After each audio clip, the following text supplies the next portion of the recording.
जनसंचार और रचनात्मक लेखन हिंदी ख। इसका जो सिलेबस है उसमें 2 चैप्टर है। इसके जो सिलेबस है उसमें 2 इकाई है, रचनात्मक लेखन का स्वरूप और विविध माध्यमों के लिए रचनात्मक लेखन। इस वीडियो में हम पहली इकाई खत्म करेंगे, जिसमें हमें पढ़ना है रचनात्मक लेखन का अर्थ, महत्व, विविध रूप और जनसंचार के लिए माध्यमों के लिए रचनात्मक लेखन, जनसंचार माध्यमों के लिए हिंदी भाषा। तो ये चारों टॉपिक हमें इस इकाई में ख़त्म करने हैं। अगले में हम प्रिंट, इलेक्ट्रॉनिक और विज्ञापन अगली वीडियो में हम पढ़ेंगे। तो जनसंचार माध्यम के लिए रचनात्मक लेखन, ये तो हम बाद में पढ़ेंगे। पहले हम पढ़ेंगे रचनात्मक लेखन। रचनात्मक लेखन का अर्थ क्या होता है, रचनात्मक लेखन का अर्थ और महत्व। इसका अर्थ ये है कि रचनात्मकता मतलब जैसे क्रिएटिविटी। आप कह सकते हो कि आप कुछ नया क्रिएट कर रहे हो, यानी कि कुछ भी जो पहले से था या पहले से है, उसे तो हम क्रिएटिव नहीं कहते, उसे तो हम रचनात्मक नहीं कहते। अपने ज्ञान के आधार पे, अपने कल्पनाओं के आधार पे आप कुछ नया क्रिएट करते हो, किसी नई चीज की रचना करते हो। ठीक है, तो ये जो रचना है ये पहली बार होती है, फर्स्ट टाइम। आप किसी व्यक्ति के अंदर बहुत सारी कलाएं होती है, लिखने की कला, बोलने की कला और बहुत सारी कलाएं होती है। तो जो आपकी जो कलात्मक अभिव्यक्ति है उसका एक रूप है रचनात्मक लेखन। एक बार फिर से सुनिए, रचनात्मक लेखन कलात्मक अभिव्यक्ति का एक रूप है, यानी जो कला अपने आप को अभिव्यक्त करती है, अपने आप को दिखाती है, वो किस रूप में दिखाती है? रचनात्मकता के रूप में दिखाती है। जैसे कि पटकथा, कथाएं, कविताएं और कई रूपों में ये हम कह सकते हैं कि हम रचना को अभिव्यक्त करते हैं, अपनी कला को अभिव्यक्त करते हैं। कल्पना का उपयोग हम किस लिए करते हैं? अपने अर्थ को व्यक्त करने के लिए। क्योंकि जब भी हम कोई रचना करते हैं तो उसमें कई तरीके की कल्पनाएं होती है, उसको हम करते हैं अपने अर्थ को व्यक्त करने के लिए।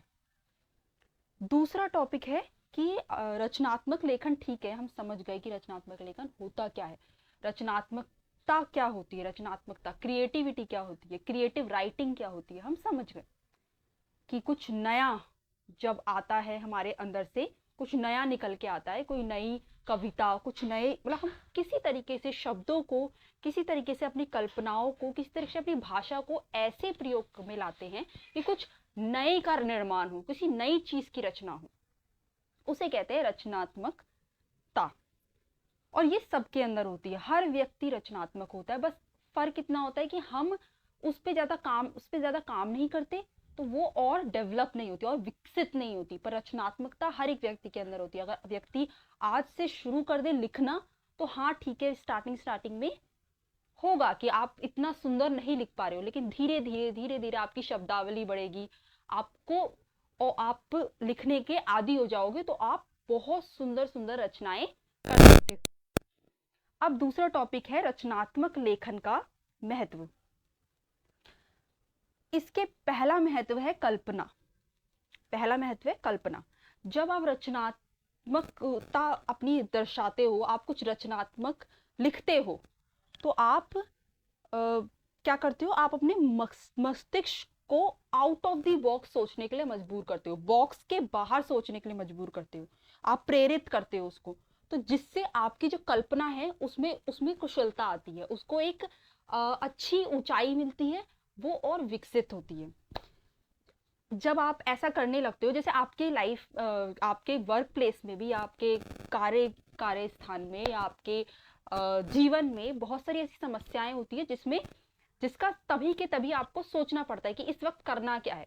तो इसमें ये जो आपके जो गुण है कल्पना का, ये आपका काम आएगा, क्योंकि आपने तो उसे विकसित कर रखा है। आप उस समस्या को लेके बहुत तरह से सोच सकते हो। दूसरा है सहानुभूति। अब ये सहानुभूति कैसे हो गई रचनात्मकता से? जब आप रचनात्मकता करते हो, रचनात्मक कुछ लिखते हो, क्रिएटिव राइटिंग करते हो, तो आप बहुत सारे व्यक्तियों के बारे में सोच रहे होते हैं, आप बहुत सारे चरित्रों का निर्माण करते हो, आप बहुत सारे किरदारों का निर्माण करते हो। एक लेखक बहुत सारे किरदारों का निर्माण करता है, तो वो बहुत सारे लोगों की तरफ से सोचता है, और जब आप लोगों की तरफ से सोचते हो तो मन में एक सहानुभूति आती है उनके प्रति। जब आप लोगों के बारे में सोचना शुरू करते हो तो ये एक महान गुण है, रचना सहानुभूति होना अपने अंदर एक महान गुण है। जब आप रचनात्मक लेखन करते हो तो सहानुभूति कौशल को विकसित कर रहे होगे। ठीक है। तीसरा है बेहतर विचार स्पष्टीकरण। बेहतर विचार स्पष्टीकरण मतलब अब आपके विचार बेहतर रूप से स्पष्टीकरण को पा रहे हैं, मतलब कि आपके भीतर संरचनाएं विकसित हो रही हैं, संरचनाएं विकसित हो रही है। विचारों को तार्किक प्रक्रिया में स्पष्ट करने में मदद मिलती है। इससे समझ में ये आ रहा है कि जब आप रचनात्मकता अपने अंदर विकसित करने लगते हो, जब आप कुछ रचनात्मक करने लगते हो, रचनात्मक होने लगते हो, तो आप तर्क दे पाते हो। मतलब क्योंकि आप ऑलरेडी बहुत कुछ सोचते हो तो आप किसी भी चीज को लेकर तर्क दे सकते हो। आपके जो तर्क है उसमें स्पष्टता आएगी। आपने देखा होगा जो लोग बहुत ज्यादा पढ़ते हैं या बहुत ज्यादा लिखते हैं, उनकी जो अगर वो कुछ स्पीच देते हैं, कोई भाषण देते हैं, तो बहुत स्पष्ट होता है। मतलब वो पता नहीं वो शब्दों को कैसे सजाते हैं, कैसे बोलते हैं, वो बहुत स्पष्ट बोलते हैं। उनकी मतलब बातों में ही स्पष्टता होती है। जो पढ़ता है, जो लिखता है, वही ये काम कर सकता है। अगर आपने बहुत सारी किताबें पढ़ी नहीं है, आपने बहुत सारी रचनाएं पढ़ी नहीं है, सुनी नहीं है, लिखी नहीं है, तो आप देखना आपके जो शब्द है, आपके वो टेढ़े मेढ़े उलझे हुए होंगे। पर एक रचनात्मक व्यक्ति बहुत स्पष्ट रूप से अपने विचारों को सबके सामने प्रकट कर पाता है। आप स्पष्टता से स्थितियों को देख पाएंगे। सिर्फ आप बोलना या लिखना नहीं, आप स्पष्टता से स्थितियों को देख भी पाएंगे, क्योंकि आप जब कुछ रचनात्मक लिखते हो तो आप उस चीज के बारे में बहुत विचार करते हो, तो आप उस चीज को लेके स्पष्ट हो जाते हो, तो आप स्थितियों को स्पष्ट रूप से देख पाओगे। आपका जो एक बोलते हैं ट्रांसपेरेंसी आ जाएगी आपकी थॉट प्रोसेस में। एक तरीके से आपकी सोच खुल जाएगी। जब आप ज्यादा सोचोगे तो आपकी सोच खुल जाएगी। और ज्यादा सोचना मतलब ये ओवर थिंकिंग वाला नहीं है, ये रचनात्मक रूप से सोचने वाला सोचना है। फोर्थ है व्यापक शब्दावली। व्यापक शब्दावली मतलब ये मैंने पहले भी कहा कि जब आप रचनात्मक होने लगोगे तो आप बहुत सारे नए नए शब्द आपकी शब्दावली में जुड़ने लग जाएंगे। आपकी शब्दावली का विस्तार होगा। स्वयं को अभिव्यक्त करने के नए तरीके मिलेंगे आपको, क्योंकि आप पहले अपने आप को मान लो आप एक चीज को एक तरीके से कह सकते थे, लेकिन अब क्योंकि आपके बहुत बहुत बतेरे शब्द है, तो आप कई तरीके से अपनी चीजों को, अपने आप को अभिव्यक्त कर पाएंगे। यही तो होता है जब आपकी शब्दावली, जब आपकी वोकैबुलरी बढ़ती है, तो आपको खुद को अभिव्यक्ति, खुद को व्हाट वी कॉल कि खुद को समझाने का, खुद को बताने का, खुद को दर्शाने का तरीका और भी ज्यादा विकसित होता है। भाषा की सीमा में विकास की खोज करेंगे। भाषा की सीमा में विकास की खोज करेंगे। ठीक है। यानी कि जो आपकी जो भाषा है उसमें उसकी जो एक सीमा है, पर जब आप रचनात्मक होने लगते हो, आपकी शब्दावली बढ़ने लगती है, तो आप उसमें भी विकास करोगे, अपनी भाषा में भी विकास करोगे। ठीक। पांचवा महत्व है आलोचनात्मक समीक्षा। समीक्षा का मतलब होता है रिव्यू, दूसरे द्वारा अपने काम की समीक्षा। और आप दूसरों के काम की समीक्षा कर सकते हो। मतलब आप जब रचनात्मक होने लग जाते हो तो आप दूसरे के काम को बता सकते हो, आप समीक्षा कर सकते हो, आप उसकी जांच कर सकते हो। इसका उद्देश्य अनुभव करना और साझा करना दोनों है। इसका उद्देश्य अनुभव करना और साझा करना दोनों है। फीडबैक सुनने और रचनात्मक आलोचना को लागू करने में सक्षम होना एक महत्वपूर्ण कौशल है। जब आप आलोचनात्मक समीक्षा ये होती है कि आप रचनात्मक रूप से आलोचना कर सकते हो, आप बता सकते हो कि आपका जो काम था उसमें आप और भी ज्यादा रचनात्मक रूप से फीडबैक दे सकते हो। अब अगला टॉपिक है रचनात्मक लेखन के विविध रूप। रचनात्मक लेखन के विविध रूप। जो रचनात्मक लेखन है उसमें अब तक हमने पढ़ा रचनात्मक लेखन क्या होता है और उसके महत्व क्या होते हैं। एक सार बताते हुए मैं बताती हूँ। रचनात्मक लेखन आपकी कल्पना, भाषा और अभिव्यक्ति का सही संगम है, सही बैलेंस है। और इसका महत्व क्या है? इसका महत्व है ये आपकी सोच को खोलता है। अब आप हर पॉइंट बता सकते हो इसमें कि मेरे विचार स्पष्ट होंगे, दूसरों के प्रति सहानुभूति आएगी, मेरे शब्दावली बढ़ेगी, मैं अच्छे से समीक्षा कर पाऊंगा, मेरी कल्पना की शक्ति बढ़ेगी। ये सारे महत्व आप विस्तार पूर्वक बता सकते हो। फिर है कि ये जो रचनात्मक लेखन है, इसके विभिन्न रूप हो सकते हैं। रचनात्मक लेखन के विभिन्न रूप हो सकते हैं। पहला, कविता। जैसे कि आपने कोई कविता लिख दी। अब कविता है क्या? भावनाओं को शब्द के माध्यम से व्यक्त करना। कविता, जब आप कोई भी, जैसे आप हिंदी पढ़ रहे हो तो आप कविता लिख सकते हो। कविता में छंद, अलंकार और रस का उपयोग होता है। दूसरा है कहानी। कथात्मक कहानी जो रचनात्मक लेखन का एक कथात्मक रूप है, यानी कि इसमें कोई कथा क्या होती है? कथा अगर आपने सुनी होगी तो उसमें कहानियाँ बताई जाती है। तो इसमें ये जो कहानियाँ हैं कथात्मक रूप में भी, इसमें हम घटना की कहानी बताते हैं। इसमें जैसे किस्से, उपन्यास आदि के रूपों में निबंध बताया जाता है, कहानियाँ बताई जाती हैं। तीसरा है निबंध। निबंध होता है विचारशील और विवेचनात्मक रूप है, ये हमारी रचनात्मक लेखन का। इसमें विचार और दृष्टिकोण को स्पष्टता से प्रस्तुत करता है। हम बचपन से लिखते आ रहे हैं, कविता पढ़ते आ रहे हैं, निबंध लिखते आ रहे हैं। ये क्या होता है, पर एक आपको एक पेपर में लिखने के लिए एक फॉर्म चाहिए होती है, उसके लिए मैं बता रही हूँ। बाकी आपको पता ही है कि कहानी क्या होती है, कविता क्या होती है, निबंध क्या होता है। आप इसको और विस्तार करके लिख सकते हो। पर जैसे अब आप पेपर में लिख रहे हो तो आप ये लिख सकते हो कि जो निबंध है ये विचारशील और विवेचनात्मक रूप है और विचार दृष्टिकोण को स्पष्टता से प्रस्तुत करता है। जिसमें जो लेखक है विचार और दृष्टिकोण को स्पष्टता से प्रस्तुत करता है। एक बार फिर सुनिए, इसमें निबंध में लेखक विचार और दृष्टिकोण को स्पष्टता से प्रस्तुत करता है।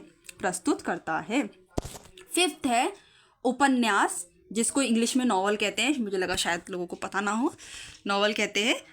ये जो है ये रचनात्मक लेखन की लंबी कथात्मक रचना है, यानी कि वो जो कहानी थी वो तो कथात्मक रूप था, ये लंबा कथात्मक रूप है, क्योंकि नॉवल बहुत मोटी होती है, अगर आपने देखा होगा। इसमें क्या होता है, इसमें लेखक विभिन्न पात्रों और स्थायित्वों के साथ एक यथार्थ कथा को बताता है। फिर है पत्र भी क्या होता है? पत्र हम बचपन से लिखते आ रहे हैं।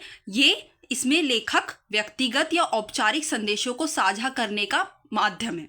इसमें ये जो है व्यक्तिगत और औपचारिक संदेशों को साझा करने का माध्यम है, यानी संदेश देने का एक माध्यम क्या हो गया? पत्र हो गया। ठीक है, अब इसको आप और बड़ा चढ़ा के लिख सकते हो। फिर है नाटक, जिसे प्ले कहते हैं। नृत्य, संगीत और अभिनय के माध्यम से किसी कथा को प्रस्तुत करता है। नाटक में नृत्य होते हैं, संगीत होते हैं, अभिनय होता है, और उसके माध्यम से हम कुछ भी प्रस्तुत करते हैं, किसी कथा को प्रस्तुत कर दिया। फिर है विवेचना, रिव्यू। एक कृत्य, फिल्म या किसी अन्य कला रूप की गुणधर्म और दोषों की विस्तृत समीक्षा करना, इसे कहते हैं रिव्यू। जैसे कि आपने कोई गाना सुना यूट्यूब पे, अब आपने वहाँ पर फीडबैक लिख दी कि भाई गाना तो बहुत अच्छा था या गाना बहुत बुरा था, तो इसको कहते हैं रिव्यू। इसको और रचनात्मक रूप से करने के लिए जो बहुत सारी कमेंट्स होती है जो बहुत ज़्यादा क्रिएटिव होती है, तो आप ऐसे समझ सकते हो कि वो रचनात्मक लेखन का रूप है। फिर है संवाद, डायलॉग। जैसे कि संवाद लेखन में लोगों के बीच किए गए संवादों के माध्यम से विचारों को प्रस्तुत करना होता है। इसमें संवाद होता है, यानी बातचीत होती है, और उसके माध्यम से हम अपने विचारों को प्रस्तुत करते हैं। ठीक है, अब अगले टॉपिक पे जाते हैं, रचनात्मक लेखन के। आई होप रचनात्मक लेखन के विविध रूप क्लियर होंगे। अब तक अलग अलग विविध रूप है, उसके बारे में थोड़ा बता देना। फिर है जनसंचार के माध्यम के लिए रचनात्मक लेखन। जनसंचार के माध्यम के लिए रचनात्मक लेखन। ये जनसंचार होता क्या है? मास कम्युनिकेशन, बहुत बड़े लेवल पे कम्युनिकेट करना, संचार करना, इसे कहते हैं जनसंचार। इसके माध्यम होते हैं मास कम्युनिकेशन के, बहुत सारे माध्यम है, रेडियो हो गया, टेलीविजन हो गया, इंटरनेट हो गया, बहुत सारे माध्यम होते हैं, उसके लिए रचनात्मक लेखन। ठीक, अब है, हम सबसे पहले पढ़ते हैं है क्या। जनसंचार के साधनों में बदलाव ने नए नए रचनात्मक लेखन के अवसर प्रदान किए हैं। जनसंचार के माध्यम में, मतलब जनसंचार के माध्यम में बहुत बदलाव हुआ है। पहले रेडियो चलता था, अभी टीवी भी आने लग गया, टीवी में कितने चैनल आने लग गए, मतलब जनसंचार के माध्यमों में बहुत सारे बदलाव हुए। और ये इन बदलावों की वजह से रचनात्मक लेखन को बहुत सारे अवसर प्रदान हुए, क्योंकि अब जनसंचार के बहुत सारे माध्यम हो गए ना, अब वहाँ पे क्रिएटिविटी की भी तो ज़रूरत पड़ेगी। तो क्रिएटिविटी यानी रचनात्मक लेखन को बहुत अवसर प्रदान हुए। यानी अगर आप रचनात्मक है तो आप जनसंचार के माध्यम में बहुत अच्छे से अपना योगदान दे पाएंगे और खूब कमा भी पाएंगे। ठीक, तो बदलावों से इसे अवसर प्रदान किए गए। टेलीविजनों के विकास ने विभिन्न जनसंचार माध्यमों को सृजनात्मकता की ओर बदल दिया। यानी टेलीविजन के विकास ने विभिन्न जनसंचार माध्यमों को सृजनात्मकता की दिशा में बदल दिया। टेलीविजन भी विकसित हुआ है, इसके वजह से जो जनसंचार माध्यम है उसको भी एक क्रिएटिव रूप मिला, एक सृजनात्मक दिशा मिली है। सृजनात्मकता और रचनात्मकता दोनों एक ही वर्ड है, मतलब सिनोनिम है एक दूसरे की। सोशल मीडिया, ब्लॉगिंग, वेबसाइट लेखन आदि ने लोगों को अपने विचारों और रचनात्मकता को अधिक से अधिक लोगों तक पहुंचाने का एक नया तरीका प्रदान किया है। यानी जो देखो, सोशल मीडिया अभी बहुत ज़्यादा एक्सप्लोर कर रहा है। ब्लॉगिंग, वेबसाइट राइटिंग और इंस्टाग्राम पे जो इतने सारे पोस्ट लिखते हैं, इन सब से भी रचनात्मक लेखन को एक बहुत बड़ी ऊंचाई मिली है। एक इसमें भी हम अपनी रचनात्मकता और विचारों को बहुत अच्छे से लोगों तक पहुंचा सकते हैं। ये करते भी हैं लोग बहुत अच्छे से। सोशल मीडिया प्लेटफॉर्म्स का इस्तेमाल करते हैं अपनी क्रिएटिविटी को दुनिया तक पहुंचाने के लिए। और इसका बैड यूज़ भी है, अगर हम चाहें तो हम बहुत अच्छे अच्छे यूज़ भी कर सकते हैं। फिर इस माध्यम ने युवा पीढ़ी को ज़्यादा सक्रिय रूप से रचनात्मक बनाने में का मौका दिया। मैंने कहा कि अभी बहुत सारे युवा जो हैं वो सोशल मीडिया का इस्तेमाल करते हैं अपनी क्रिएटिविटी दूसरों तक पहुंचाने के लिए। और क्या पता कितने युवा थे वो पहले इतने क्रिएटिव नहीं थे, लेकिन जब से वो सोशल मीडिया यूज़ करने लग गए वो और क्रिएटिव हो गए। Because for likes, for different reasons, और फॉर खुद की भी एक खुशी होती है कि हाँ मैं कुछ लिखूंगा, मैं कुछ दूंगा, सोशल मीडिया को कंट्रीब्यूट करूंगा। तो इससे क्या होता है, युवा पीढ़ी जो इस माध्यम ने, जनसंचार के माध्यम ने, सोशल मीडिया ने, इन सब चीज़ों ने युवा पीढ़ी को बहुत ज़्यादा सक्रिय रूप में रचनात्मक होने का अवसर दिया है, मौका दिया है कि भाई अब तो तुम रचनात्मक हो ही जाओ। फिर है, अधिक से अधिक लोगों तक पहुंचाने का एक नया तरीका प्रदान किया है। ये माध्यम युवा पीढ़ी को अधिक सक्रिय रूप से रचनात्मक बनाने का मौका दिया है। अब सोशल मीडिया, इंटरनेट का यूज़ आप कर सकते हो अपनी जो रचनाएं हैं उसे और आगे तक पहुंचाने के लिए।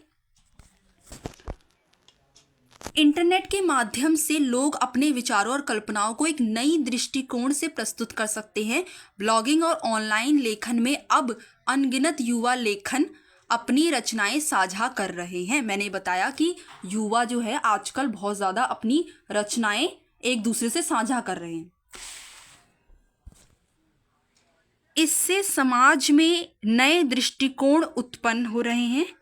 इस प्रकार जनसंचार माध्यम बहुत ज़्यादा विकसित कर रहा है। समाचार और जानकारी प्राप्त करते हैं, इससे हम समाचार और जानकारी तो प्राप्त करते ही हैं, पर साथ ही साथ सोचने और रचना करने की क्षमता प्राप्त करते हैं।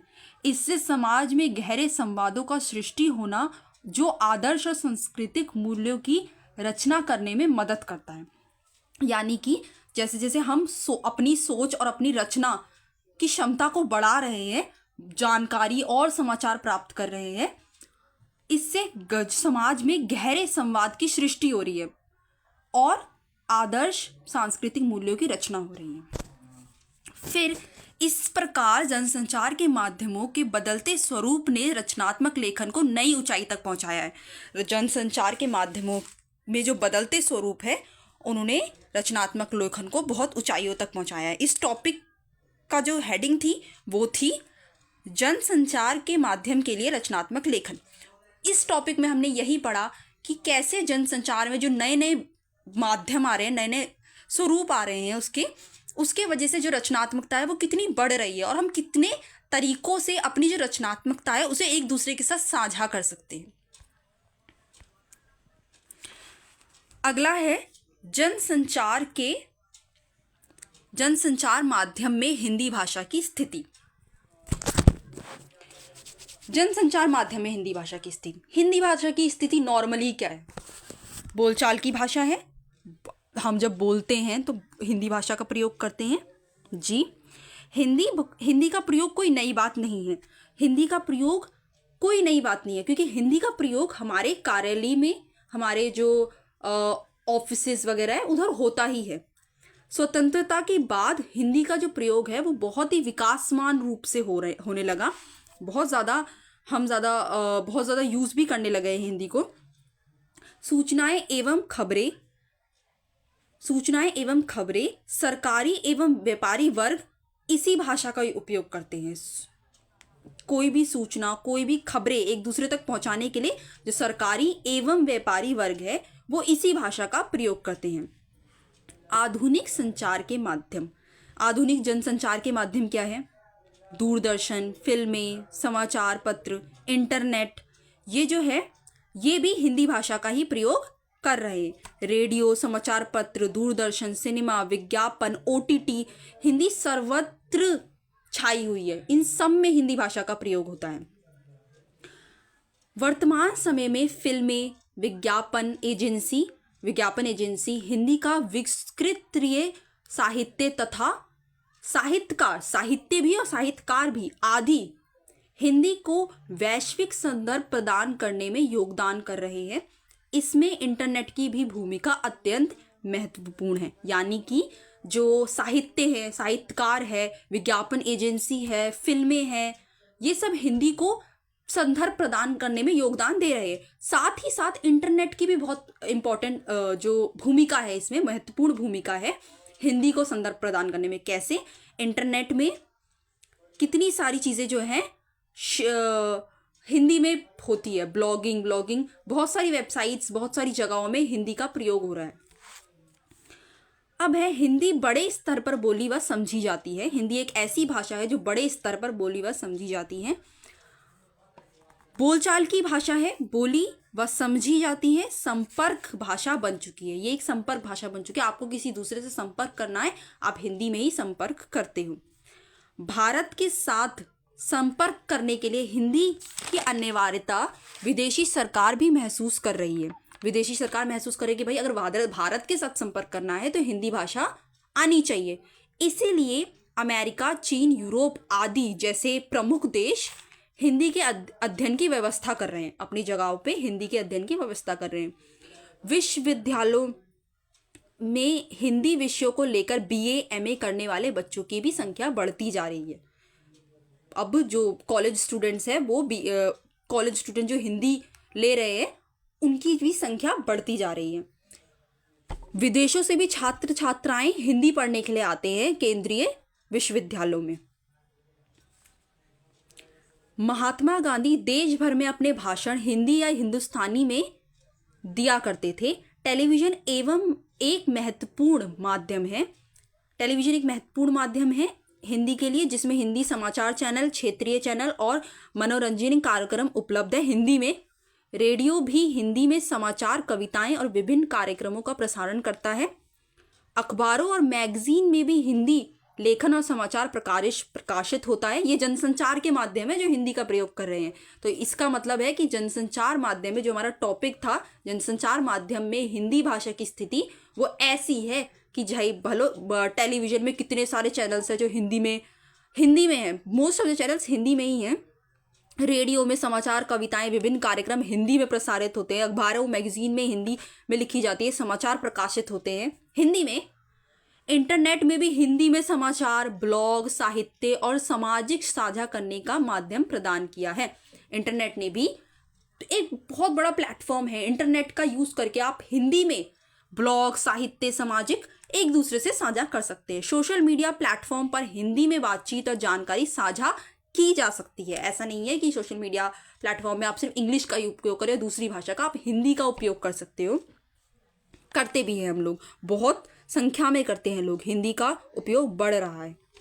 हिंदी मीडिया के निम्न घटक जैसे कि हिंदी फिल्में, हिंदी रेडियो, हिंदी पत्र पत्रिकाएं, Hindi television, Hindi cyber media. तो हिंदी फिल्में बन रही है, रेडियो, पत्र पत्रिका, टेलीविजन, साइबर मीडिया, तो हिंदी हमारी जनसंचार माध्यम में है। जनसंचार माध्यम में हिंदी का प्रयोग है। इस प्रकार हिंदी भाषा जनसंचार के एक महत्वपूर्ण और प्रभावी माध्यम के रूप में उभर रही है। यहाँ हमारी पूरी यूनिट खत्म होती है। इस पूरी यूनिट में हमने रचनात्मक लेखन का अर्थ, महत्व, जनसंचार का